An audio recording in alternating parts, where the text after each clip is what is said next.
Il est 16 heures à Casablanca, il est 18 heures à Paris, c'est bien ça.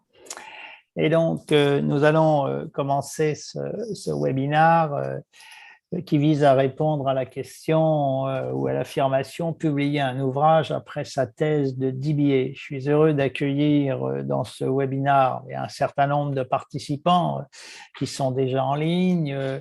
Le docteur Fadoua Tahari, à qui je vais passer la parole dans quelques minutes, et qui nous présentera son ouvrage écrit après la soutenance de sa thèse de DBA. Et puis, je suis heureux d'accueillir également mon collègue, le professeur Mehdi Nekili, qui est en charge, qui est le professeur référent au Business Science Institute pour l'organisation d'un groupe de DBA à Casablanca. Je suis heureux également d'accueillir Hugo de notre équipe support qui s'est occupé de toute l'organisation technique de ce webinaire. Alors, puisque j'introduisais Hugo, c'est à lui que je vais passer immédiatement la parole. Peut-être, mais vous l'avez compris, mon nom est Michel Kalika. Je suis président du Business Science Institute et dans un premier temps, je dirais quelques mots pour présenter le Business Science Institute, qui est une organisation internationale accréditée AMBA. C'est une organisation très originale puisqu'elle délivre un seul diplôme pour manager, un DBA pour manager. Ensuite, je passerai la parole au docteur Fadoua Tahari pour la présentation de l'ouvrage qui est adapté de sa thèse et qui a été publié aux éditions EMS. L'ouvrage est disponible en version papier et en version électronique. Et puis enfin, je passerai la parole à mon collègue, le professeur Mehdi Nekili, qui est professeur à l'Université du Mans, qui est professeur référent au sein du Business Science Institute. Il nous présentera le programme et un certain nombre d'intervenants internationaux pour le DBA au Maroc, en partenariat avec le groupe ICSA. Et maintenant, Hugo, je te passe la parole. Merci, professeur Kalika. Bonsoir à toutes et à tous. Nous sommes très heureux de vous accueillir pour ce webinaire. Je me permets de vous donner quelques petits conseils techniques pour l'interaction, puisque nous sommes déjà nombreux et nombreux. Donc, vous avez vu, nous sommes en configuration webinar, donc votre caméra n'est pas activée et les fonctionnalités sont non plus. C'est pour faciliter les interactions et puis aussi pour archiver l'ensemble de vos questions, pour ensuite pouvoir transmettre l'enregistrement du webinar à tous les gens qui n'ont pas pu nous rejoindre en live. Vous pouvez donc utiliser pour interagir avec nous deux modes de communication, soit le chat en allant en bas de votre écran au centre ou en haut à droite de votre écran. Donc, c'est l'onglet discussion si vous êtes en français ou chat si vous êtes en anglais. Et puis, vous avez un autre mode d'interaction qu'il faut peut-être privilégier. En tout cas, c'est un mode qui fonctionne bien, qui est l'onglet Q&R ou Q&R, questions et réponses, duquel vous pouvez, finalement, vous pouvez vous en servir pour poser des questions dont les réponses seront visibles à tout le monde. Nos panélistes vont finalement y répondre à l'oral. Moi, je vais rédiger une rapide synthèse de ces réponses et elles vous seront disponibles en replay ensuite quand on vous enverra le lien vers le webinar.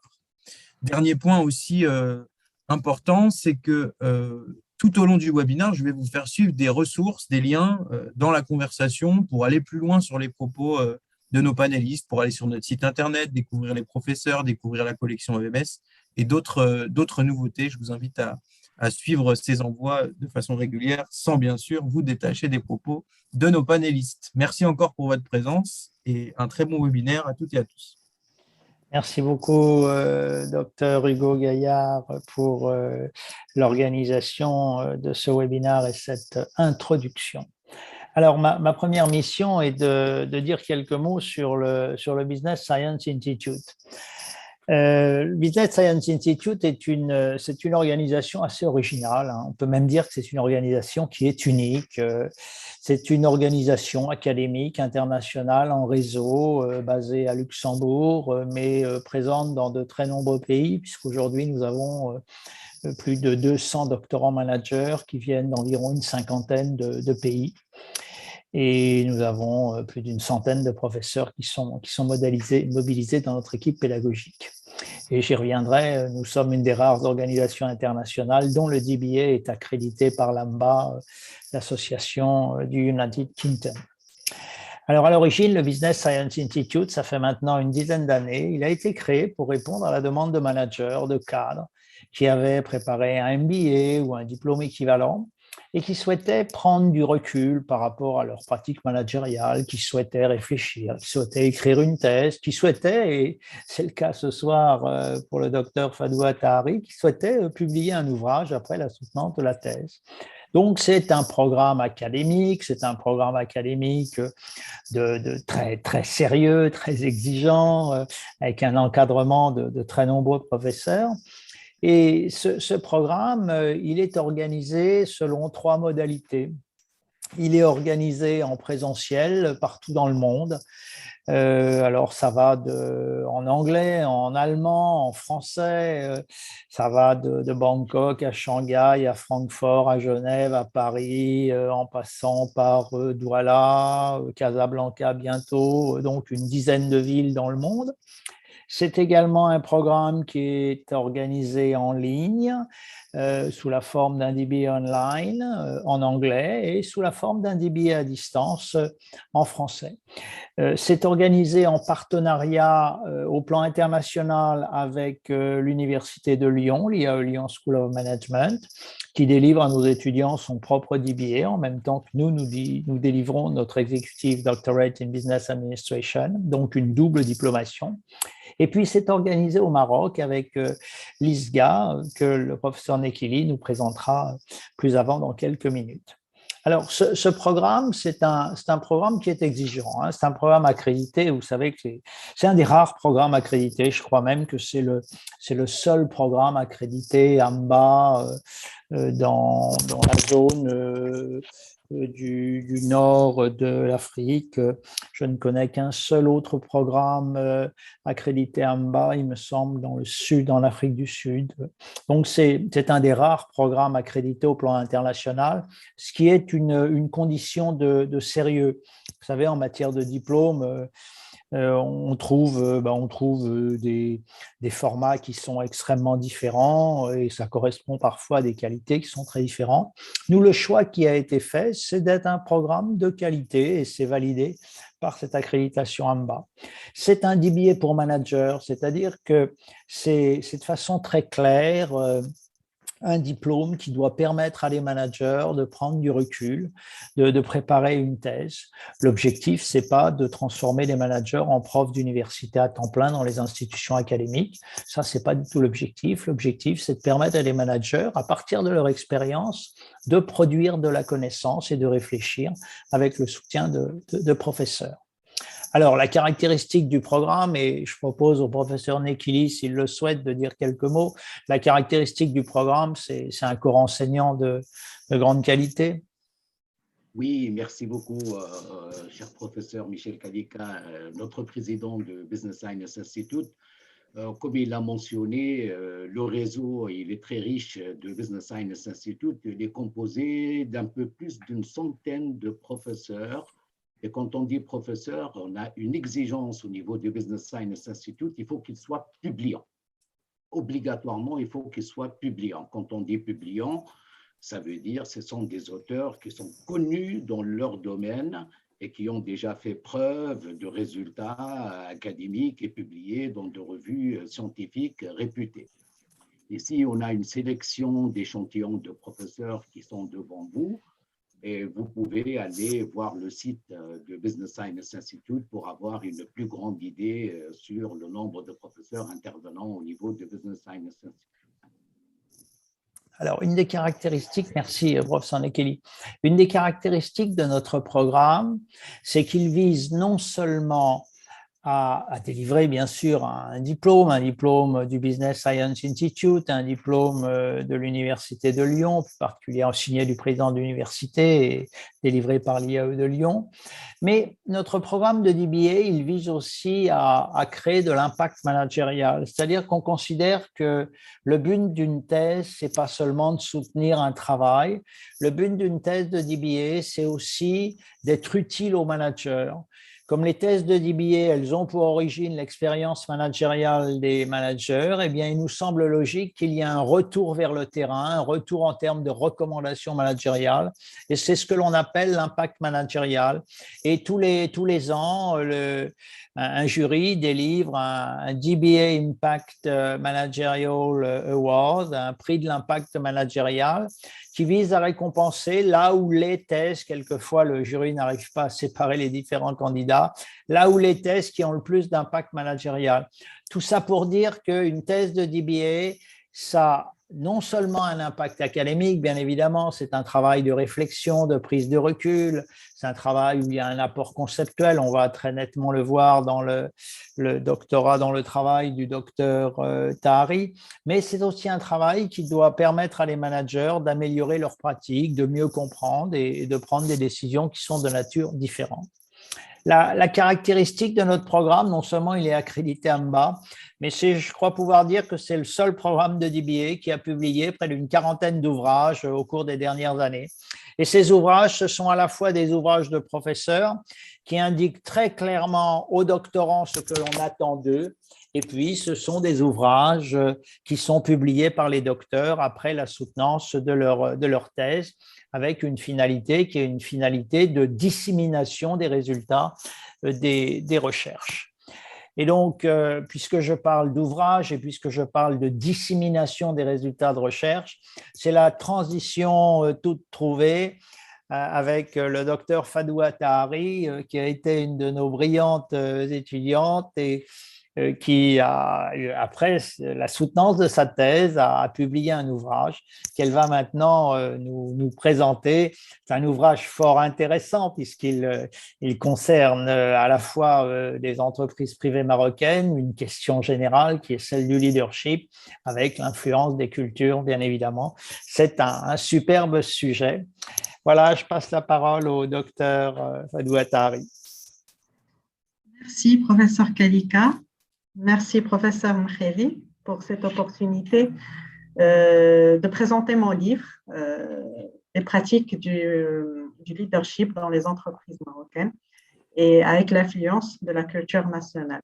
Mais avant, je voudrais remercier le professeur Khadija Al-Arqoubi, qui est Associate Professor of Management à l'Université New Haven aux États-Unis, qui était ma directrice de DBA et qui m'a vraiment motivée pour publier ce livre et donc de partager les conclusions de mes travaux pour avoir justement cet impact sur la vie pratique des leaders au Maroc. Je la remercie aussi pour son patriotisme, puisqu'elle n'a pas hésité à me soutenir. Dès qu'elle a pris connaissance de mon projet, elle connaissait pertinemment la rareté des travaux académiques sur le sujet. Et elle ne cessait de me répéter que le Maroc a justement besoin de promouvoir ce genre de travaux. Et elle était aux États-Unis, hein, c'est bien ça. Elle est basée dans une université américaine. Tout à fait. Elle est à New Haven et on a passé beaucoup de temps, mais vraiment beaucoup de temps en téléconférence avant que ça soit à la mode. Voilà, on passe à l'autre slide suivant. Oui. Alors, je me présente. Voilà, je m'appelle Fadoua Tahari. Je suis docteur en Business Administration depuis 2019, septembre 2019. Je suis expert comptable diplômé depuis 2008. J'ai eu un exécutif MBA à l'Akhawaïn en 2016. Actuellement, je suis directeur consolidation et compliance à Au Capital Group, ex-Financecom. Ceci est mon premier livre, mais avant, j'ai été publié en tant que co-auteur du chapitre du bon usage des méthodes quantitatives pour une recherche au management ancré en Afrique. C'est un ouvrage labellé FNEJ. FNEJ, c'est la Fondation nationale pour les l'enseignement de la gestion. Pour l'enseignement de la gestion, effectivement. Et qui est, l'ouvrage s'intitule La recherche enracinée en management. J'ai aussi participé à 2 chapitres dans un ouvrage publié en français et en anglais qui s'intitule Les docteurs conseillent les doctorants. Et ça a été publié en 2021, je crois. Slide suivant, en effet. Donc, au début, avant de commencer, je voudrais partager avec vous une réflexion sur une situation que nous vivons tous en entreprise marocaine et entreprise africaine aussi. Ça se résume à ces deux images. À gauche, vous avez une médina condensée, comme toutes les médinas du Maroc. En l'occurrence, celle-là, c'est la médina de Meknès. Et à droite, vous avez un château. C'est le château de Vils de Luxembourg. C'est le château dans lequel j'ai soutenu ma thèse d'IBA. Et je voudrais imaginer avec vous, enfin réfléchir sur un habitant type de ces deux environnements.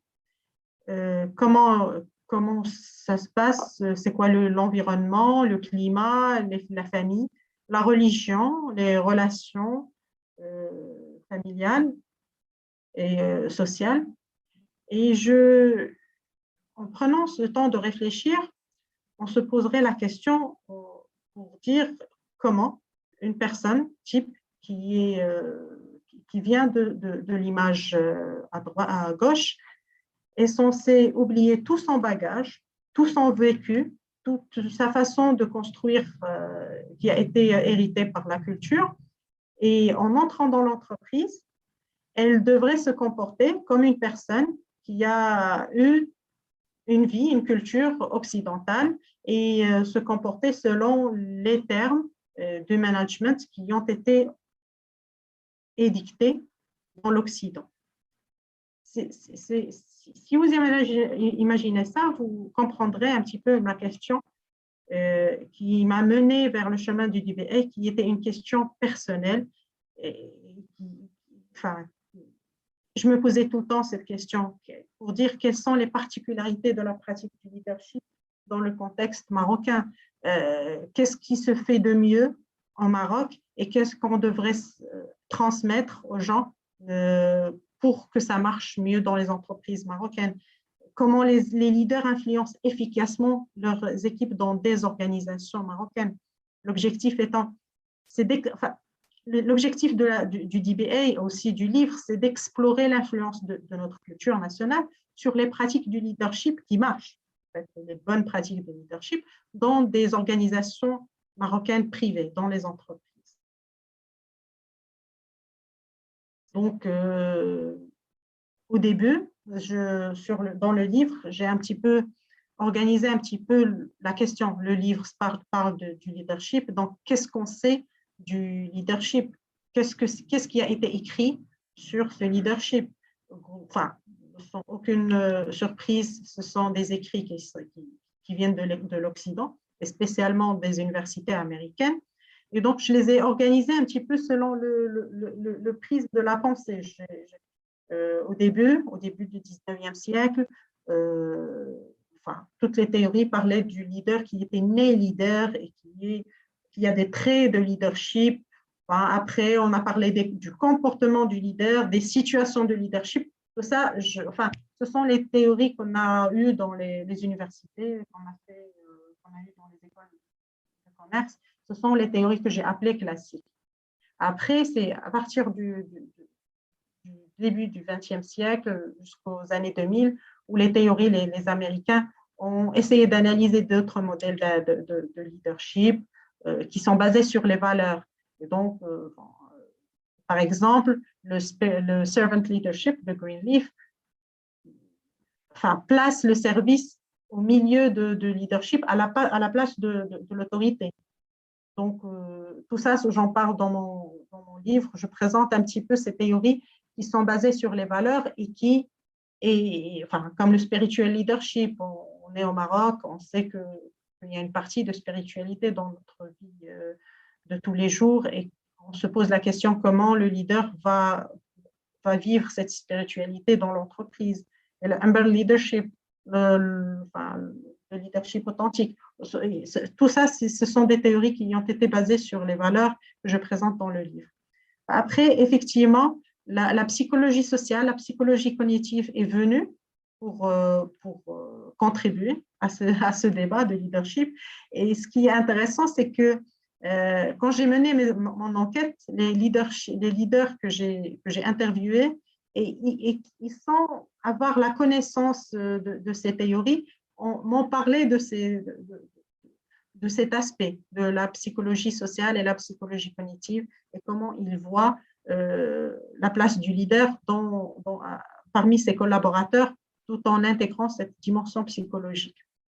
Et finalement, actuellement, toutes les recherches qui sont maintenant aux États-Unis travaillent sur les théories implicites de leadership. Et en un mot, c'est quoi? On dit que finalement, un leader, il est avec des collaborateurs tout simplement qui ont des besoins, des attentes implicites, qui ne sont pas verbalisés, mais qui sont partagés dans une culture et que le leader, il doit avoir connaissance de ces attentes. C'est la théorie sur laquelle je me base pour mon DBA et pour le livre. Et c'est le leadership approuvé culturellement. Donc, là aussi, dans le livre, je parle de leadership et de culture. Donc, clairement, la culture, c'est tout ce qui est partagé entre nous. C'est notre vécu, c'est la musique, c'est la langue, c'est la religion et c'est d'autres choses. Maintenant, je me base je fais un focus sur la culture nationale parce qu'effectivement, au Maroc, il n'y a pas beaucoup de littérature sur ces aspects-là. On a eu de la chance quand même au Maroc de faire partie des 2 plus grandes recherches sur la culture interculturelle, sur le leadership interculturel, même si personnellement, d'ailleurs je le mentionne dans le livre, je me pose la question comment des chercheurs américains dans leur bureau américain vont donner des quotas et donner des chiffres sur des dimensions culturelles marocaines sans se déplacer au Maroc, alors que les ethnologues, les sociologues ont clairement montré que un pays comme le Maroc, un pays africain, un pays musulman, un pays arabe, a des spécificités culturelles, ne serait-ce que, par exemple, la place du divin dans notre vie de tous les jours, la baraka, le mektoub. Ce sont des choses qui ont été packagées dans le leadership interculturel jusqu'à maintenant. Donc, c'est là où je parle des valeurs de la culture marocaine telles que ça a été vu par les ethnologues et les sociologues. Voilà. Donc, après, j'arrive à… comment j'ai eu mes informations? J'ai eu en menant une enquête avec des interviews de leaders qui ont au moins trois années dans la gestion de management des équipes. Ce sont des gens sur des tranches d'âge différentes, avec un parcours académique différent, qui ont pris le temps de me raconter leurs histoires et de partager avec moi comment ils vivent leur pratique de leadership. À ça, j'ai rajouté mon auto-ethnographie avec des field notes que j'ai rédigées au fur et à mesure de la rédaction du DBA. Donc, ça a donné des résultats d'enquête.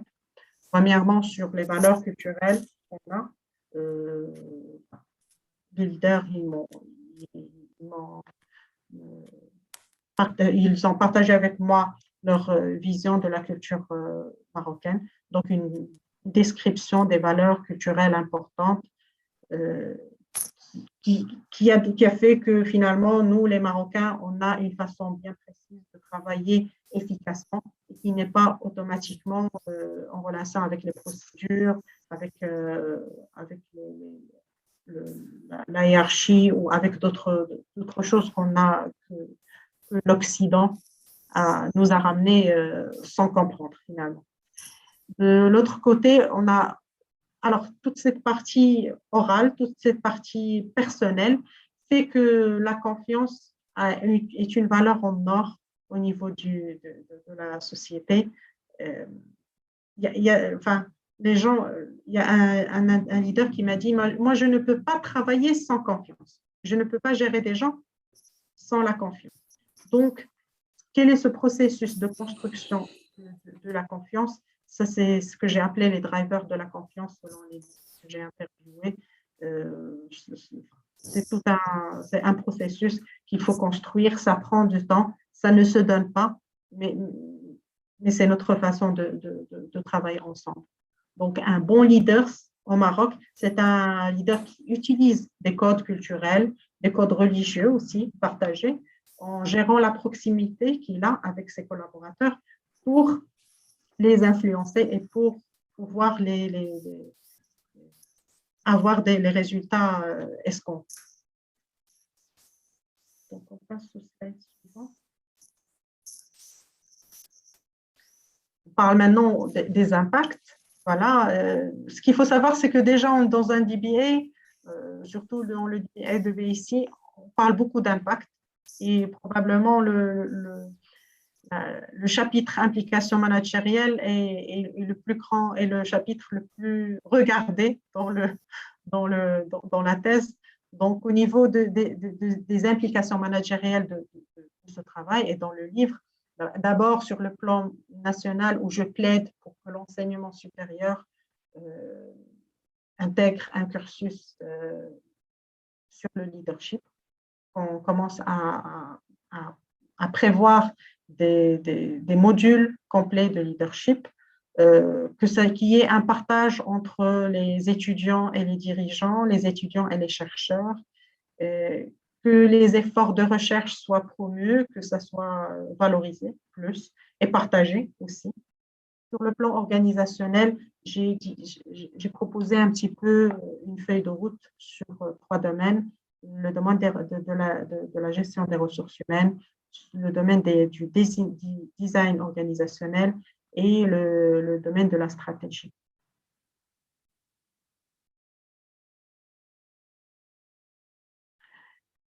Ce livre, en fait, lorsque j'ai adapté ce livre,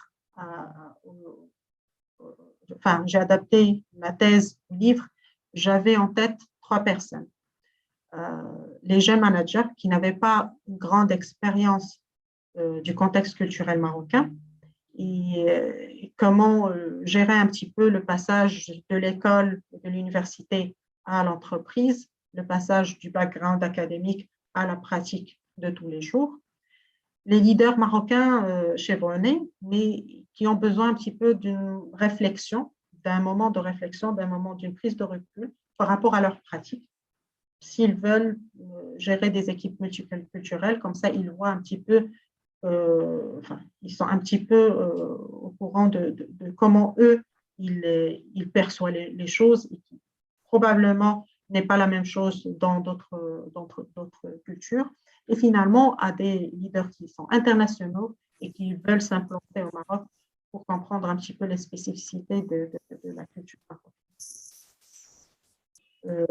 En fait, le plus important pour moi, c'est qu'à la fin du livre, le lecteur, il ait une réflexion de l'impact de la culture nationale sur ses pratiques et comment il va améliorer ces pratiques en fonction des attentes implicites, mais qui sont partagées par les collaborateurs.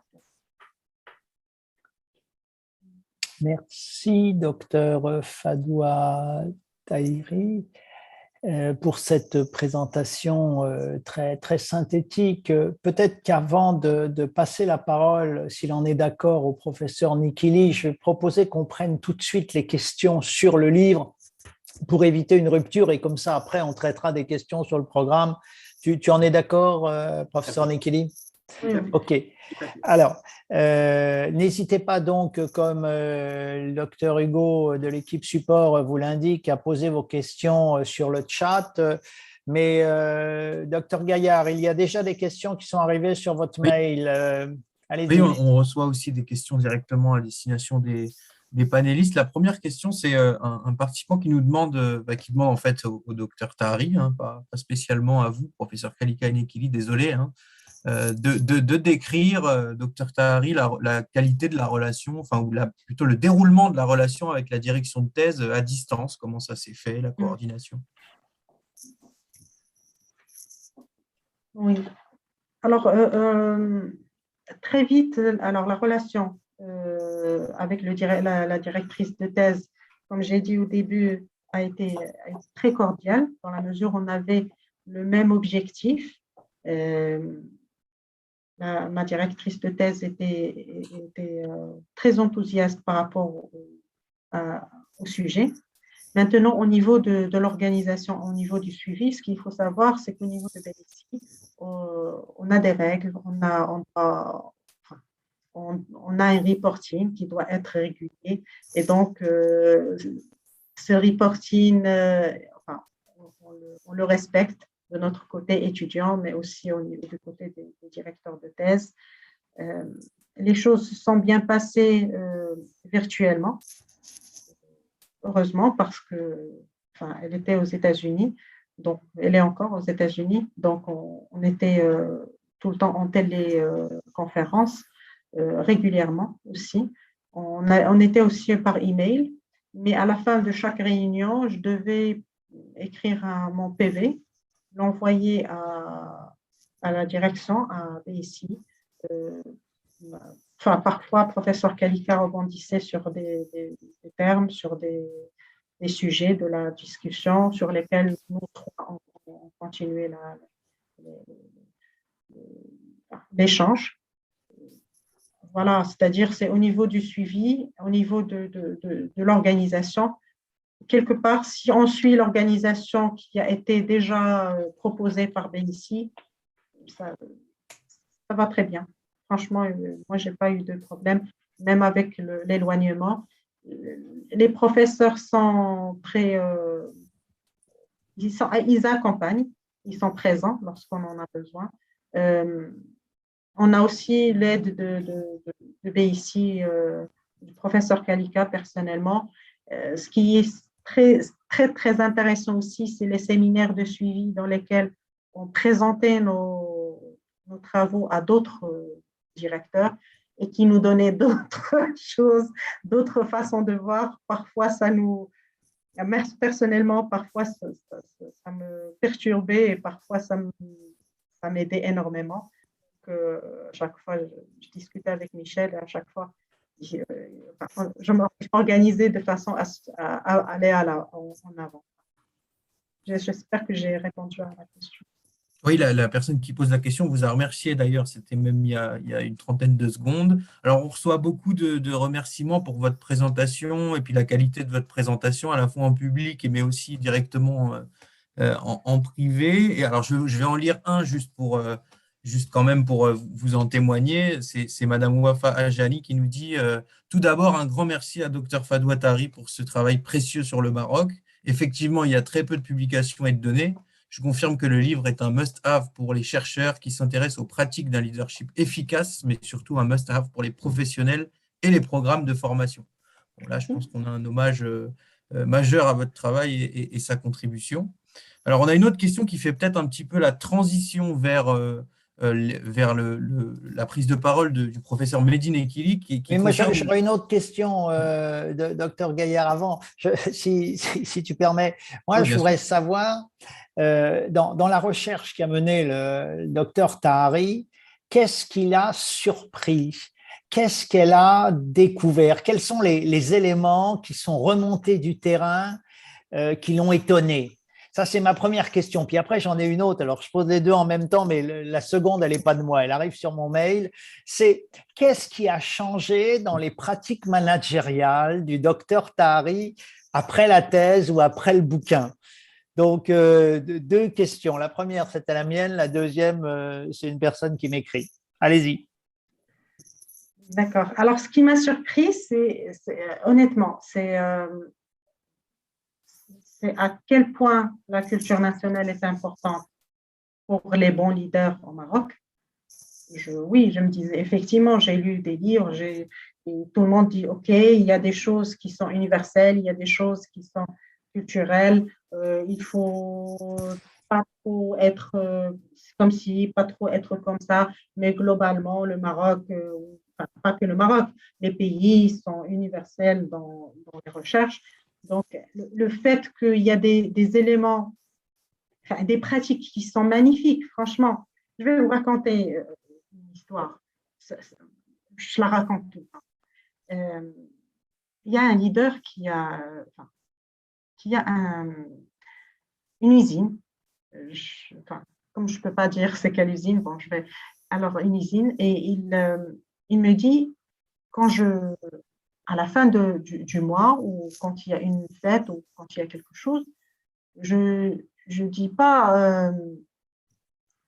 Enfin, les gens, ils me disent Allah yarham al-walidin, voilà, des choses comme si c'est lui qui représentait l'usine. Moi, je leur dis non, il faut. Enfin, désolé, professeur Kalika, mais je vais parler en arabe. Allez-y, c'est pas souci. Après, je vais traduire. Ils disent يا ربي ادعيو يا ربي مع هاد لوزين اللي يرزقنا كاملين حنا وولادنا. C'est-à-dire, il leur dit que l'usine, c'est pas moi, l'usine, c'est nous tous, et c'est Dieu qui nous a donné cette usine pour que nous élevons nos enfants tous. Et donc, ce monsieur-là est très intelligent parce que tous les leaders me disent, attention, il y a le poids de la famille avec les collaborateurs, il faut les prendre en considération. Le poids de la religion, il faut prendre en considération. Et ce sont des choses qui sont...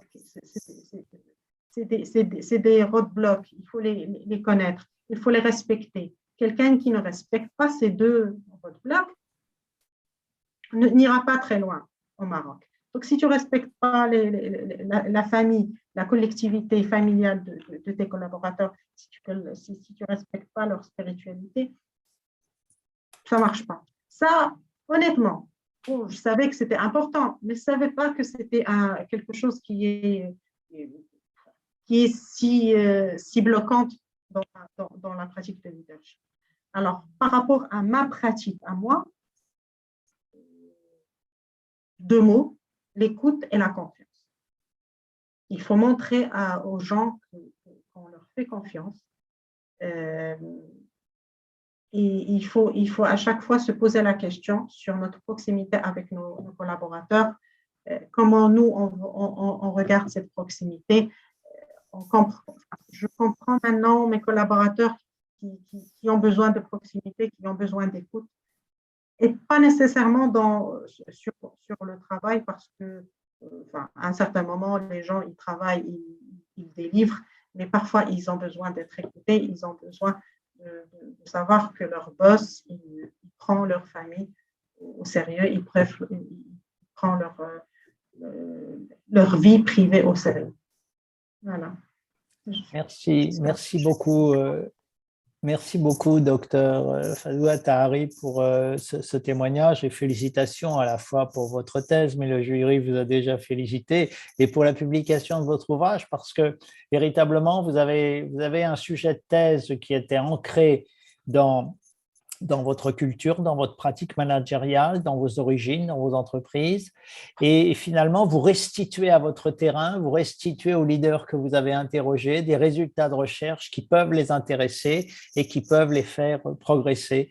Et de ce point de vue-là, vous êtes un très bel exemple du DBA parfait, avec le sujet qui part du terrain et puis les résultats de la thèse qui retournent au terrain et qui permettent d'améliorer les pratiques managériales.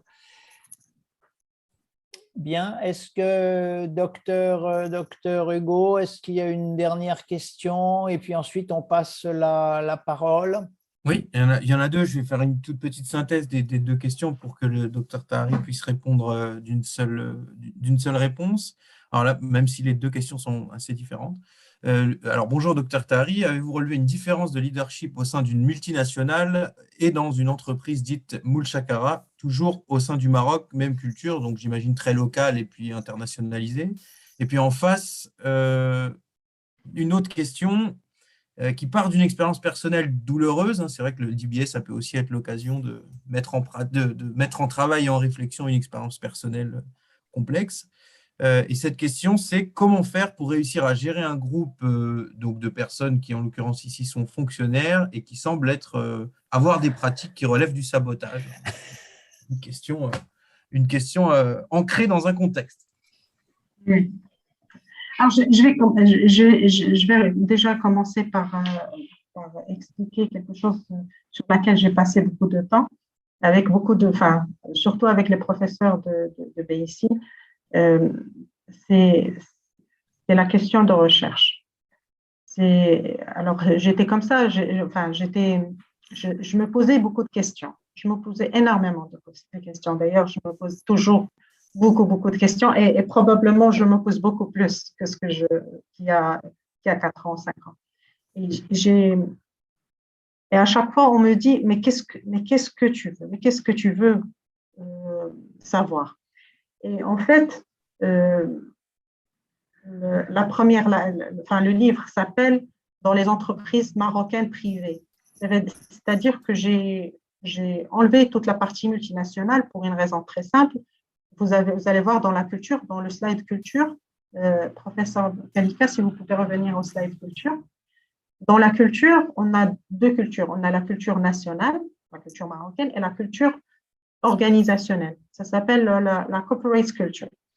Malheureusement et heureusement pour les multinationales, ils ont de fortes connotations corporate culture, c'est-à-dire que lorsqu'on rentre, on explicite la culture d'entreprise, on fait des formations pour les nouveaux venus, c'est-à-dire on les bassine dans une propre culture qui n'est pas nécessairement la culture nationale. Donc, dans mon échantillon, je me suis limitée sur la partie marocaine, marocaine. Ce sont des leaders d'entreprises marocaines. Peut-être qu'ils ont passé des expériences ailleurs, peut-être qu'ils ont passé des expériences en multinationale, mais actuellement, lors de l'entretien, ils étaient dans des entreprises marocaines. Ce qui est à garder comme conclusion, c'est que ces gens-là disent la chose suivante. Si on est Mouchkara, on ne peut pas leader. Ce n'est pas un leader, Mouchkara. C'est quelqu'un qui est là pour une opportunité, pour une rente, pour quelque chose qui n'est pas sûr, qui n'est pas durable. Il ne va pas influencer les gens pour changer leur pratique. Un leader, c'est quelqu'un qui va influencer les gens pour travailler sur un but, un objectif, pour avoir des résultats. Mouchkara, il va faire travailler les gens au minimum possible et ils vont rendre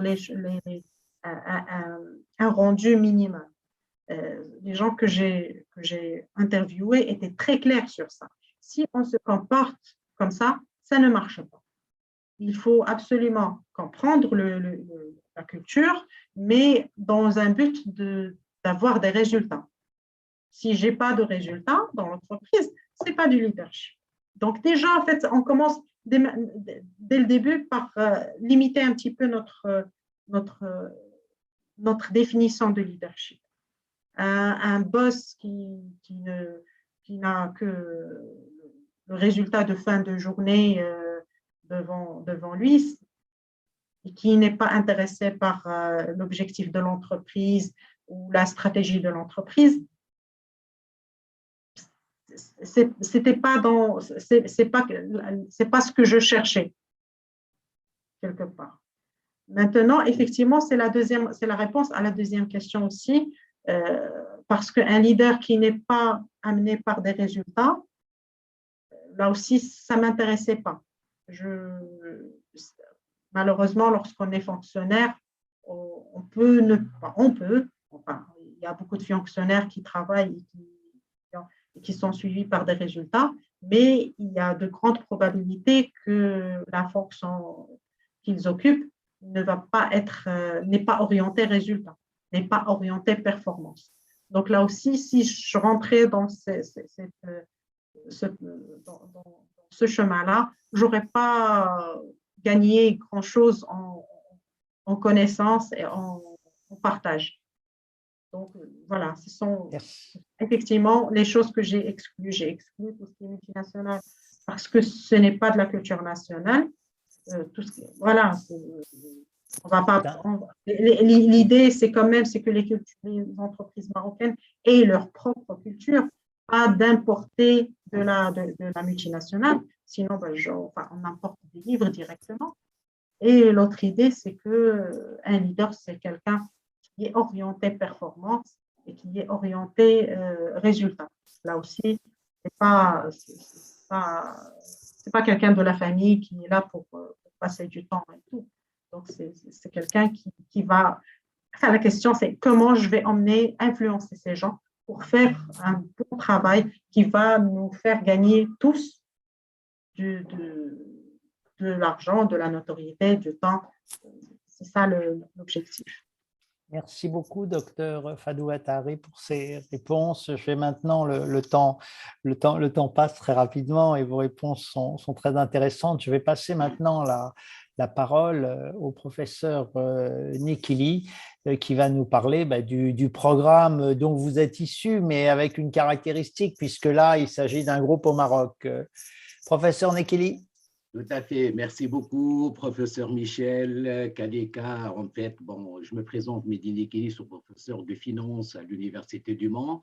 Je salue toutes les personnes présentes ici, en particulier les personnes que j'ai déjà rencontrées à Casablanca qui sont présentes ici également. Merci beaucoup pour votre confiance et pour votre participation.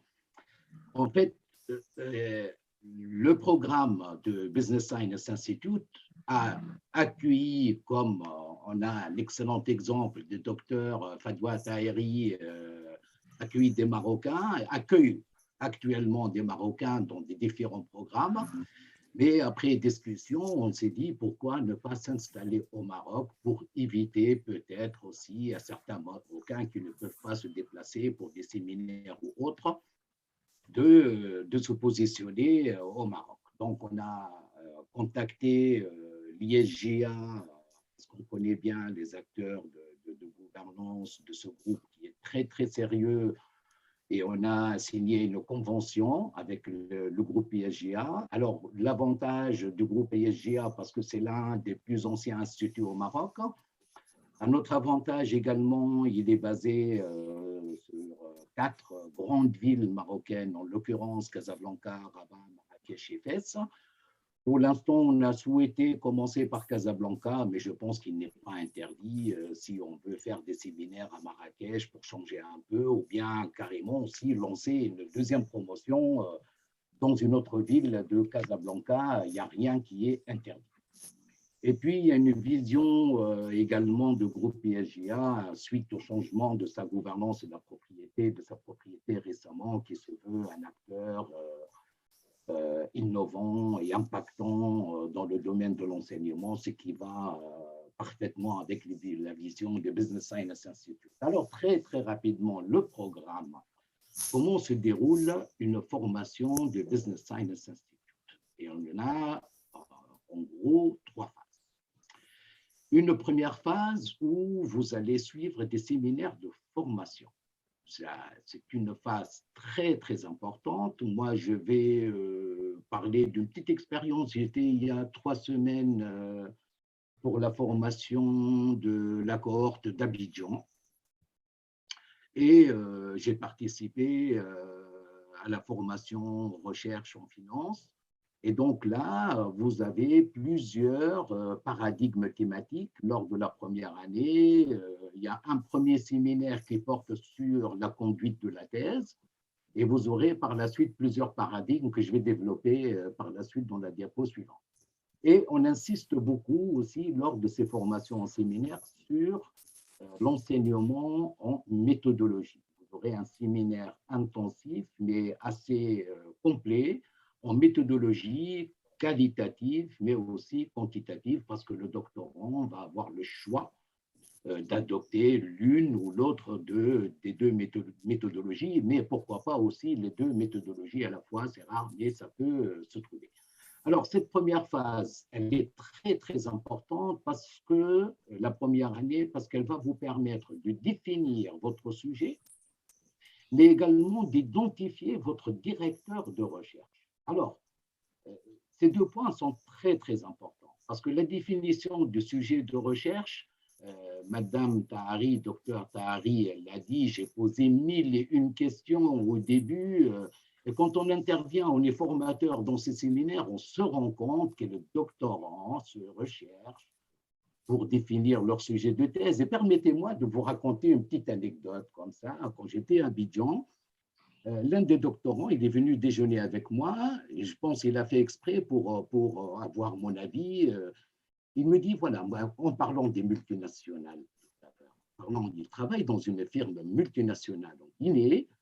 Il me dit, il y a un problème au niveau des multinationales en Afrique. Quand ils viennent, ils ne cherchent que le profit. Quand je leur parle de la formation des salariés, ça ne les intéresse pas. Et bon, je l'ai écouté, il me dit, je veux travailler sur ça. Mais comment formuler le sujet, je n'ai pas d'idée. Comment faire? Eh bien, on est arrivé à un sujet très intéressant sur l'intégration des critères ESG dans les appels offres publics au niveau international.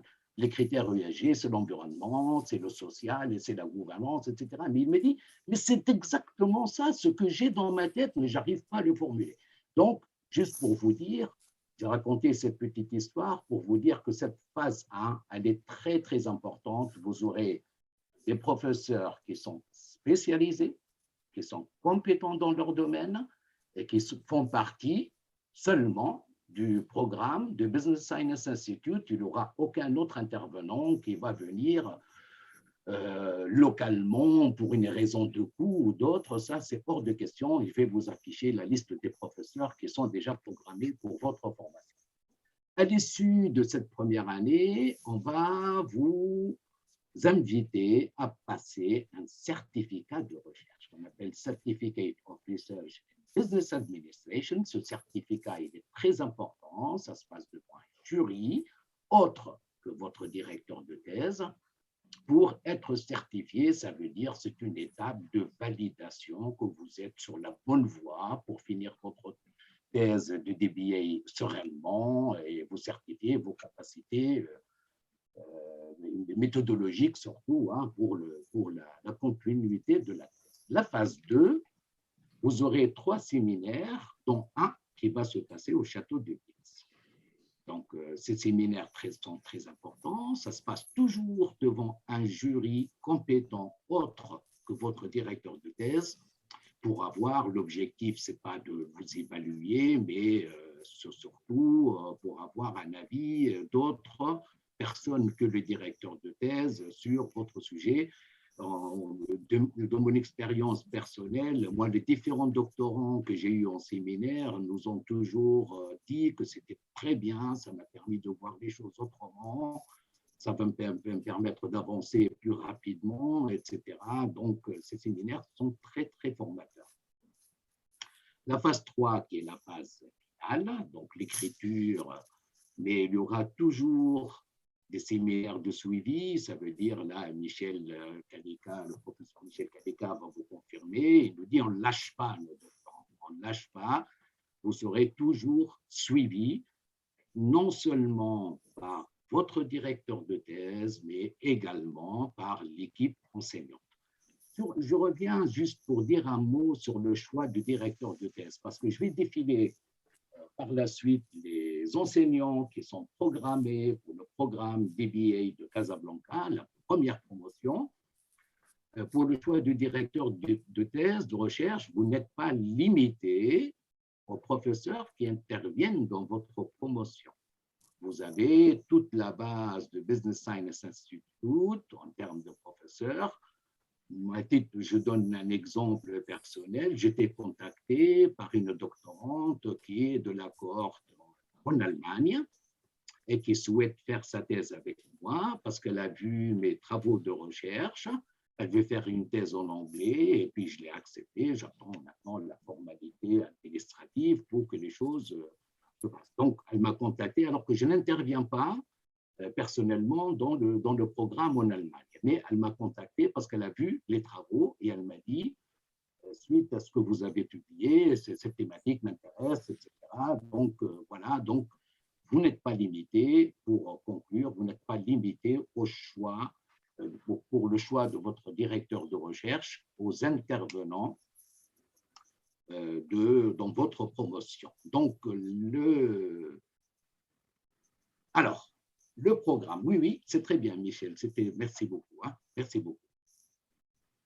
Non, le slide suivant, merci. Pour la première année, hein, je vous ai parlé de la phase 1, qui se fait en environ une année de temps. Donc, je vous ai parlé de différents séminaires. Ce qui a été prévu pour le DBA de Casablanca, un premier séminaire sur comment réussir son DBA par professeur Kalika et par moi-même. Alors, chaque séminaire, c'est une journée et demie et les séminaires se passent toujours en fin de semaine. Et quand on organise un séminaire, il y aura 2 séminaires de une journée et demie, ce qui fait qu'on va vous monopoliser pendant 3 jours pour 2 séminaires à la fois. Et ils sont distancés dans un intervalle de temps d'1 mois à 1 mois et demi entre les séminaires. Donc, ce n'est pas beaucoup, ce ne sont pas des séminaires qui sont évalués, c'est pas noté, mais vous êtes vivement, bien sûr, invités à participer. Et on essaye de faire le tour de la recherche dans les différentes disciplines qu'on a jugées très importantes pour la conduite de votre thèse.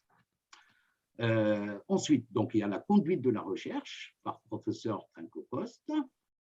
Il y aura la recherche en stratégie donc, par professeur Yarté, qui est professeur à l'Université de Nancy, suivi d'un autre séminaire recherche en marketing par professeur Fournier, qui est professeur des universités à Montpellier.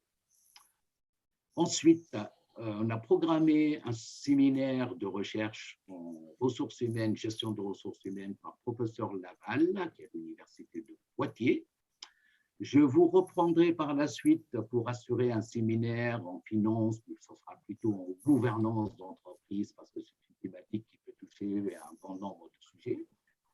Et vous aurez à la fin une formation sur les méthodes qualitatives par professeur Lival, professeur Cornet, et vous terminez en beauté avec l'analyse des données quantitatives avec le célèbre professeur Moscarolan et d'autres que le développeur du logiciel Sphinx qui est très utilisé pour le traitement des données. Donc voilà.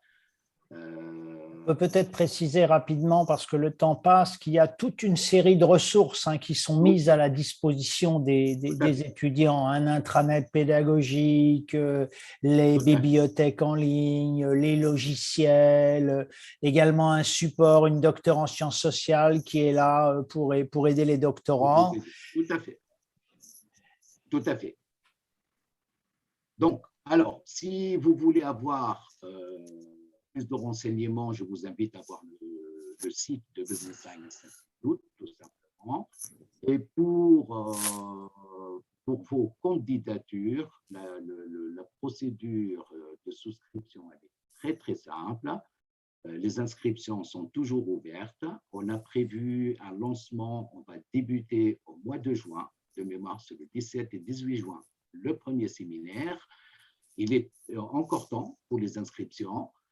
La procédure, elle est simple. Vous envoyez votre CV à l'adresse qui est marquée sur le site cvbusinessscienceinstitute.com. Il faut être titulaire d'un EMBA ou équivalent et 5 ans d'expérience. Il n'y a pas d'exigence sur la formation initiale. Là, vous avez l'exemple de Madame Tahiri, elle est dans les métiers de chiffres de départ, expert comptable, mais vous pouvez être ingénieur, vous pouvez être médecin ou autre. Il suffit d'avoir un niveau Bac plus 5, équivalent UMBA et 5 ans d'expérience. Et avec un grand plaisir pour lire votre CV. Une fois on reçoit votre CV, votre lettre de motivation, il y a un entretien formel avec un jury pour valider le processus. et la décision finale, elle appartient à un comité scientifique international qui étudiera, examinera votre sujet après l'entretien. J'entends la sonnerie de mon collègue, professeur Michel Kalika. Je pense qu'on est parfait dans le timing. Merci à vous tous et à vous tous. Merci beaucoup, docteur Nikili, pour cette présentation synthétique du programme. Docteur Hugo Gaillard, est-ce qu'on a des questions auxquelles on peut répondre rapidement? Le temps est un peu compté, donc on peut répondre à toutes les questions, bien sûr, par mail, hein. Il y a beaucoup d'informations sur notre site. Je vous passe la parole, docteur Gaillard. Oui, on a beaucoup de questions, mais enfin, je ne pense pas qu'on puisse y répondre toutes. Par contre, je vais les consigner et puis répondre individuellement à chacun sur les volets, notamment administratifs et pédagogiques, en transmettant les liens et les ressources. Puis chacun recevra de toute façon l'enregistrement du webinaire et les réponses aux questions. Bien, merci beaucoup. La première étape, si vous voulez suivre l'exemple du docteur Fadou Attahari, c'est d'envoyer votre CV à l'adresse cv@business-science-institute.com. Et là, vous avez une première réponse qui vous sera donnée très rapidement en vous encourageant à candidater ou en ne vous encourageant pas à candidater. Et ensuite, eh bien, vous pourrez faire le processus formel d'inscription à l'Université de Lyon et au Business Science Institute. Il me reste donc à remercier le professeur Nekili pour la présentation du programme, le docteur Fadou Attahari pour la présentation de son ouvrage issu de sa thèse. C'est un très bel exemple de ce sur quoi nous aboutissons à la fin d'un process doctoral. Félicitations. Et remercier également tous les participants ainsi que le docteur Gaillard pour sa participation et l'organisation à ce séminaire. À bientôt à tous par mail ou en réunion à distance. Bonsoir. Ou en face à face à Casablanca. À bientôt. Bonsoir. Au revoir tout le monde. Au revoir. Merci aux participants d'être restés parmi nous. Au revoir.